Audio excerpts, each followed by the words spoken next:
Bonjour à tous, c'est Jean-Luc Host sur sa chaîne YouTube. Aujourd'hui, nous allons parler des actions hostiles dans l'espace. Le rapport sur la défense spatiale, adopté cette semaine par la Commission des Affaires étrangères du Parlement européen, évacue la question d'un commandement militaire commun. Il appelle à davantage de coopération entre les États face aux actions hostiles venues de la Russie ou d'ailleurs. L'eurodéputé François Arnaud Danjean, sur la photo, a parlé devant le Parlement européen de cette question. Le rapport d'initiative porté par ce député européen et ex-cadre de la DGSE bouscule totalement la boussole stratégique et les capacités de défense spatiale de l'Union. Il a parlé ce mardi 24 octobre en commission des affaires étrangères avec une large majorité où cela a été adopté par 39 voix pour et 4 contre.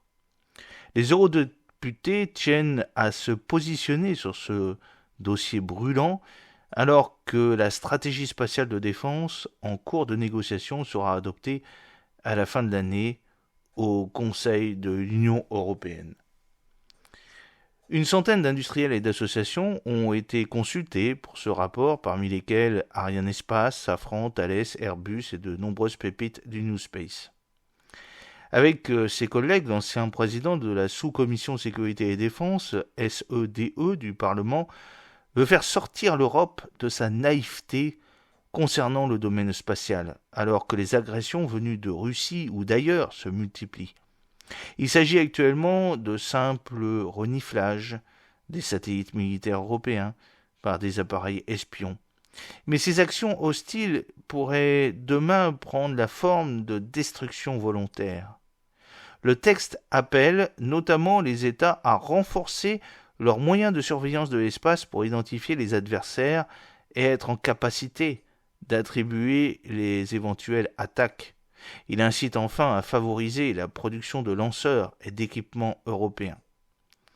La cinquantaine de parlementaires investis sur le texte, parmi lesquels le français Christophe Grudlet et Nathalie Loiseau, Renew Europe, ainsi que Thierry Mariani d'IDE, ont évacué la question jugée prématurée d'un commandement spatial européen.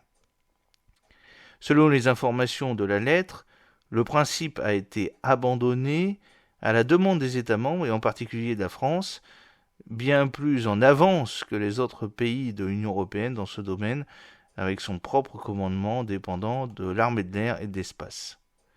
Le partage du renseignement et des capteurs sera au cœur des débats au Parlement et la Commission dans les mois à venir.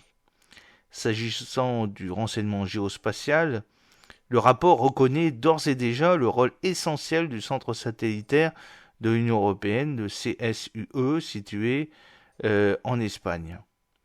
J'espère que cette petite vidéo vous a plu. N'oubliez pas de cliquer sur le pouce pour la promouvoir, de vous abonner si ce n'est pas encore fait, et de partager cette vidéo sur vos réseaux sociaux.